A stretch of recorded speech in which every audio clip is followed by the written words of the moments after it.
Good morning and welcome to 7 at 7 from the Economic Times podcasts, a daily financial news capsule to get you clued in for the day. It's Tuesday, the 15th of October, and I am your host, Bhaskar Datta. We start with news about the world's second largest economy.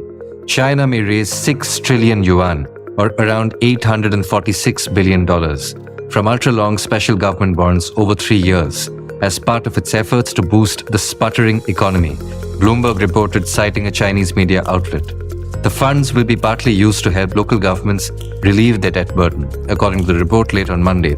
Remember, concerns over a weakening Chinese economy have had an impact on financial assets across the board, including crude oil prices, stock markets, and Asian currencies. On the markets front, US equities closed higher on Monday, with the S&P 500 and the Dow both registering record highs as technology stocks found favor. The Dow Jones Industrial Average climbed past the 43,000 mark for the first time. An all-time high closing for chipmaker Nvidia brought it close to taking over from Apple as the world's most valuable company. Here's the latest on the Boeing labor crisis. US Acting Labor Secretary Julie Su flew to Seattle on Monday to try to ease a Boeing machinists' strike as thousands of employees face layoffs, and major airline Emirates reacts with alarm to the plane maker's deepening turmoil, Reuters reported. Su's first in-person intervention came days after Boeing, which is dealing with a crippling strike now in its 5th week, unveiled plans to cut 17,000 jobs and take $5 billion in charges. Roughly 33,000 workers have been on strike since September 13, seeking a 40% wage increase and the restoration of a defined benefit pension they agreed to give up in 2014, Reuters report said. Turning to the domestic front, it seems that troubles with Canada have resurfaced. India has asked 6 Canadian diplomats to leave the country by October 19. It has also withdrawn its own High Commissioner and other diplomats from Canada, citing unacceptable targeting by Canadian authorities. This is part of heightened diplomatic tension between the two countries. It began when Canadian Prime Minister Justin Trudeau alleged that Indian agents were involved in the killing of Khalistani extremist Hardeep Singh Nijjar on Canadian soil. India strongly rejected these claims, calling them preposterous and baseless. Canada's police accused Indian diplomats and consular officials of leveraging their positions to engage in clandestine activities, including collecting information for the Indian government and targeting members of the South Asian community. India has maintained that these allegations are unfounded and part of a political agenda driven by vote bank politics.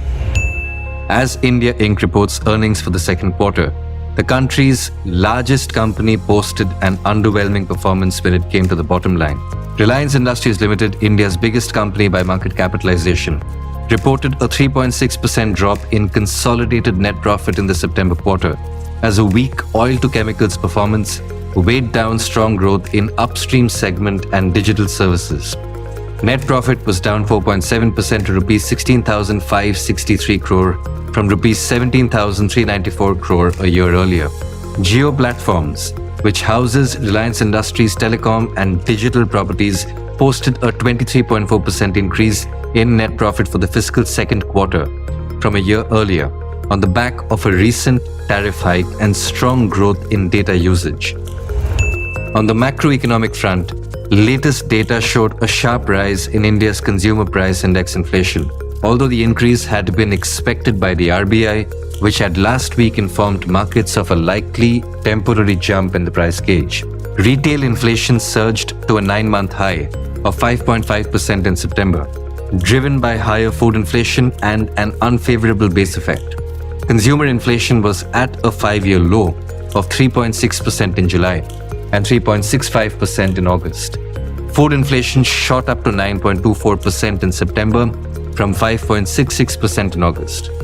The RBI kept the repo rate unchanged at 6.5% at its policy review last week, but shifted its stance to neutral, indicating room for rate cuts going forward depending on the inflation trajectory. The Reserve Bank of India may consider widening the scope of the real-time gross settlement system to the settlement of transactions in US dollars, euro, and pound sterling through bilateral or multilateral arrangements, Governor Shaktikanta Das said on Monday. An expanded RTGS using major trade currencies would accelerate access to cheaper cross-border payments and remittances.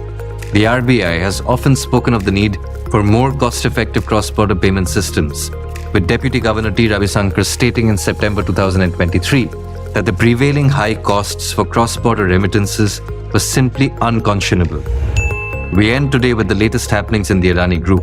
Promoters of the corporate giant have boosted their stakes in 3 group companies in the September quarter, while paring stake in Ambuja Cements in line with the conglomerate's strategy to rebalance holdings in listed firms. Through this exercise, the promoters aim to eventually hold stakes of 64 to 68% each across group companies, ET had reported in August. The promoter group raised its stake in Adani Enterprises, Adani Power and Adani Green Energy last quarter. According to the average price of shares during the quarter, promoters are likely to have spent about Rs 16,134.31 crore on raising their holdings in the 3 companies. That's all for today. Thank you very much for tuning into 7 at 7 from the Economic Times podcast.